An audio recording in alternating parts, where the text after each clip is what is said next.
আমি খবর পাই যে আমাদের নড়িয়া থানায় এখানে কিছু দুষ্কৃতিকারী থানার পাশে যে আপনারা দেখতে পাচ্ছেন এটা আমার সার্কেল অফিসের একটি ব্যারাক। তো এখানে কিছু দুষ্কৃতিকারী ইট পাটকেল নিক্ষেপ করে এবং আমাদের পুলিশের এক সদস্যকে আহত করে। তো এই ঘটনা সংবাদ পাওয়া আমি সাথে সাথে থানায় চলে আসি এবং আমি এসে দেখতে পাই যে যেখানে আমাদের থানায় বেশ ক্ষতি হয়েছে, থানার যে কম্পাউন্ডের যে ভবন সেখানে ক্ষতি হয়েছে, অর্থাৎ থাই গ্লাস সহ বিভিন্ন ধরনের স্থাপনায় হামলার প্রেক্ষিতে কিছু ক্ষতি হয়েছে।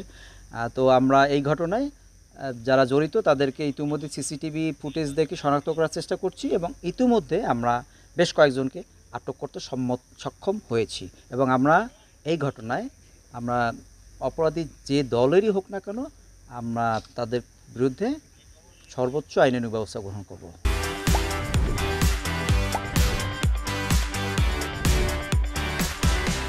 যেহেতু এটা পুলিশের স্থাপনার উপর তারা হামলা করেছে, এই ঘটনায় আমরা কোনোভাবেই অপরাধী যেই হোক তাকে আমি ছাড় দেব না।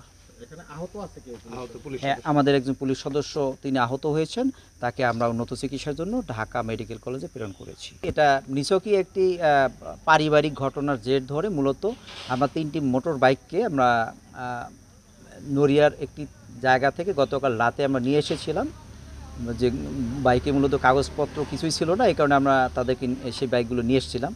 তো এই যে যারা সন্দিগ্ধ, যারা দুষ্কৃতিকারী, এরা এই বাইকগুলো ছাড়াতে এসেছিল মূলত। তো যখন আমাদের কাগজপত্র তারা কিছু দেখাতে পারেনি, এই কারণে আমাদের থানা থেকে এগুলো ছাড়া সঙ্গত কারণে আমরা ছাড়িনি। তো এর ফলে তারা আসলে সংক্ষুব্ধ হয়, তারা মূলত এই যে সংঘবদ্ধ হয়ে তারা এই আমাদের থানার যে গেটের যে বিল্ডিং এখানে তারা ইট পাটকেল নিক্ষেপ করেছে।